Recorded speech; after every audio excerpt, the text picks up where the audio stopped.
I wanted to ask, I understand that this will be difficult for you to ask, and we will ask it of the MED in due course, but we want to understand two sides of the same coin, as it were. So what I was looking to understand is why this drug, in your view collectively, has not been used properly in line with the very clear user guidelines that have been set out by the manufacturer.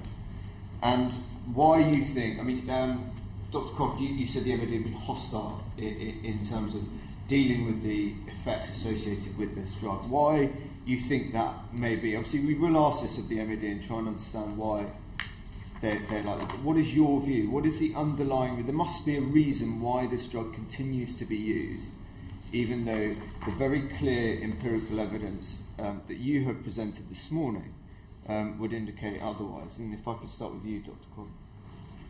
Well, a simple answer is that for a while there have been legal actions against the MoD, and then the MoD will dig its heels in when there's a legal challenge. So that is one reason why they might take that position. One has to ask what kind of advice the MoD has been taking. They've been advised by the Surgeon General, of course, but the Surgeon General is advised by external advisors, and they may be influenced improperly by Roche. I know of one particular advisor who advises them, who does have links with that company. I wrote about that in the British Medical Journal on the 24th of April 1999. What you're saying, the advice the Surgeon General receives on this, he is advised at times by an individual who also advises the drug manufacturer in this case. Yes. The Surgeon General obviously can't be knowledgeable about all areas of medicine. Yeah, so he relies on advisors. He relies on advisors, though he's never actually said that, but the reality is he must take advice. Yeah. And one of his advisors works for the drug company. One of the advisors to the military over a long period of time doesn't work for the drug company, but it's known that he has strong financial links, or has had in the past, with Roche, and this is documented, and I've in fact reported that in the British Medical Journal. And he still says he's an advisor. Because that's quite a serious allegation. What was the reaction to that in the British Medical Journal? Was there any he didn't respond. No. In fact, I was quoting his own words, where he did in a previous paper had said, "I've received research funds from Roche," and he was at that time. I was commenting on an article he'd written, which was advocating the use of mefloquine. Yeah. And I said, well, the problem with this article is that some of the authors have conflicts of interest, which are not declaring. Yeah. Now that advisor, and there may be others, have links to Roche, which is a big company with all sorts of research interests and the ability to confer patronage, direct and indirect. So that could be a problem. This could be partly why the Ministry of Defence has this entrenched position, because of the advice they're giving has been given. You don't think it relies on any science? Certainly their position is to some extent based on science, but it may be based on, shall we say, biased interpretations of science. Okay, thank you. Yes, it could be cost. There's over, say, a 6-week period, a calculation on retail prices. Lariam was about £25. Yeah. Doxycycline sort of 30 to 54, and Malarane's 288. Okay, so you think cost is a factor. What about you, Dr. Nevin? I can speak to the U.S. experience. Of course, the U.S. military developed mefloquine and then recruited Roche as its commercial partner to market the drug. And it is, I think, worthy of some note that the U.S. military has declared the drug it developed to now be a drug of last resort. And U.S. Army Special Operations Command, which arguably has the most experience with this drug, going back even before it was licensed, has taken the very wise step of banning it altogether. The U.S. military took these steps, I think, based on the totality of evidence before it. It was presented with unequivocal evidence that it could not prescribe the drug safely in accordance with the product documentation, but also the guidance of a number of military authors writing in the CDC's Yellow Book, a travel guide, for example, stating that the psychiatric side effects of mefloquine can confound or complicate the diagnosis and management of post-traumatic stress disorder and traumatic brain injury, which makes the continued routine use of mefloquine less desirable. I think that, the boxed warning, the continued media attention, and the fact that service members simply were not taking the drug altogether led to the wise decision of the U.S. military to deprioritize its use. And what about you, Colonel Murray? I think this is a multifaceted problem. It's one of the issues that I've been trying to extract from the MoD for many years. I've actually tried internally while I was serving, and then after I retired, to go through what I thought would be internal processes that would be able to help people identify what the problem was and then address it. I've had a great deal of difficulty in pursuing all of those routes. I think that, to give the MoD credit, when the drug was initially introduced in the 1990s, it was for very good reasons and in order to overcome the problem of malaria. But as we progressed through the next decade, and certainly during the time that I was serving, it was clear that there were problems with the drug. And the way in which it was being administered was a problem.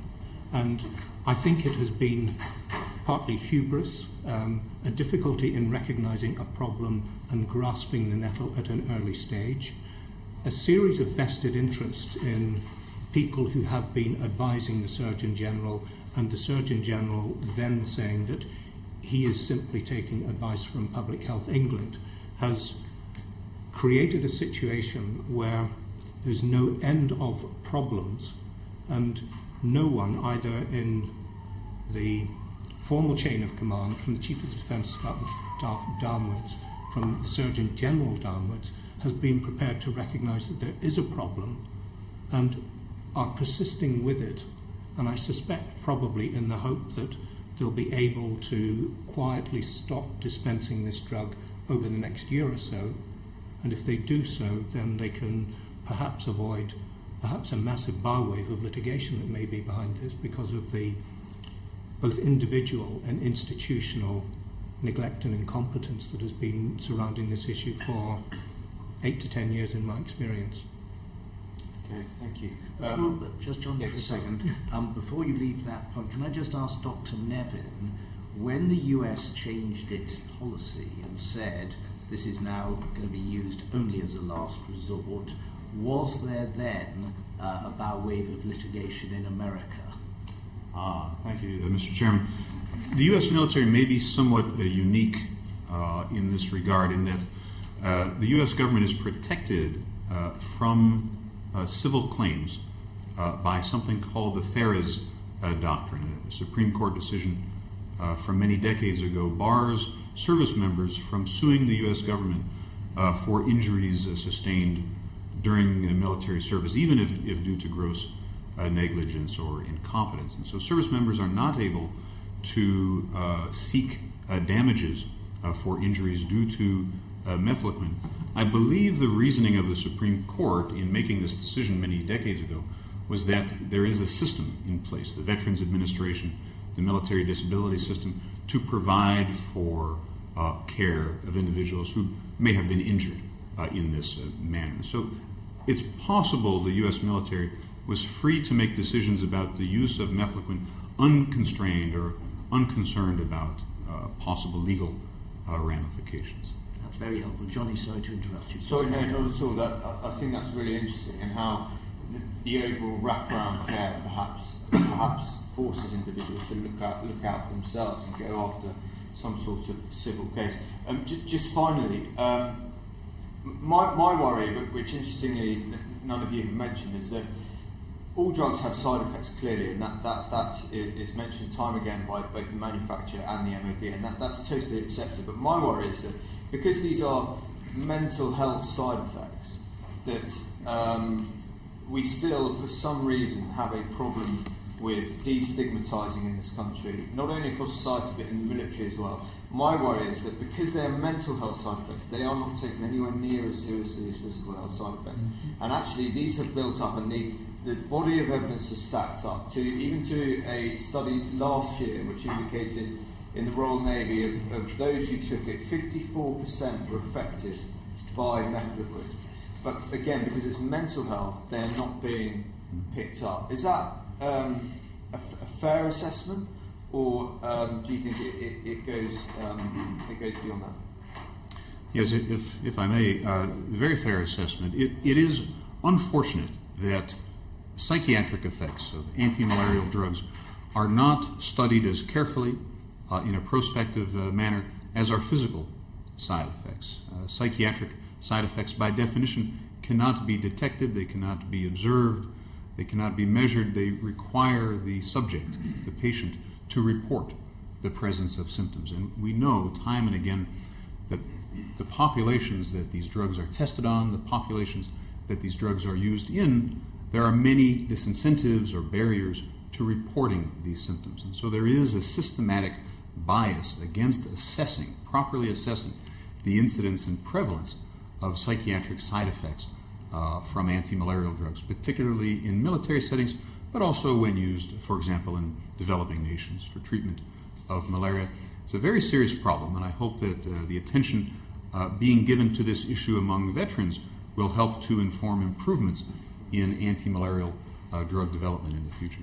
Yeah, and I think it's just worth saying at this stage that the committee absolutely accepts that some people have had their lives decimated by this. The fact that it's a mental health problem for us is irrelevant. It's a physical problem that we are, that's why we are spending so much time on it. Thank you very much. Thank you, John. Might I add yes, of course. Because I think it's important regarding the data that are available to the Ministry of Defence. I'd like just to refer to the situation of Major Cameron Quinn, who you probably all know committed suicide. And his widow, Dr. Quinn, received, at the behest of the Chief of the General Staff, a reassurance of one of the various protocols that are supposed to be monitoring the use of this drug. And that states that all military medical practitioners are required to report adverse reactions to Lariam to the MHRA. Now, that also appears in various military policy documents. So it's not discretionary. And actually, when Dr. Nicol was presenting her evidence, she was saying that in the civilian world, yes, it is discretionary, and it's something between the patient and the doctor. I read that around about 2007-8 with a degree of surprise, because I had passed through at least 5 military medical practitioners, and not one of them had mentioned the yellow card reporting system to me. So I checked with the MHRA to see whether or not a yellow card had been raised on my behalf, and the MHRA were unable to find one. And I followed up then with another query to say, can you give me an indication over the past decade how many adverse reactions have been reported by the Ministry of Defence? And I think over the period of about a decade, it was something like 10. Now, I have personally come across multiples of them within 1 year. And this is part of the issue, that for various reasons these things are not being picked up and reported. And there have been other incidences of medical personnel in Sierra Leone who have seen people who have got what appear to be very bad reactions to Lariam, and for various reasons have not been reporting them. Now, it happened not just during my tour, but in a subsequent tour, which actually destroyed the marriage and life of the family who are sitting behind me. Now, these all relate to the issues that you were addressing. Why is the MoD not addressing them? Well, the more we look at this, unfortunately, the darker it becomes. And what I would hope is that it's really sorry to have to, for me to have to expose these in public. I mean, it's something that is inimical to me. I've had 35 years of what I believe to be loyal service, and I don't like to have to expose these problems within the Ministry of Defence. But they need to be gripped, because soldiers' lives are at risk, and also the lives and welfare of many of the families who are subsequently affected. Yeah, absolutely. Sorry. And that's precisely why the committee is doing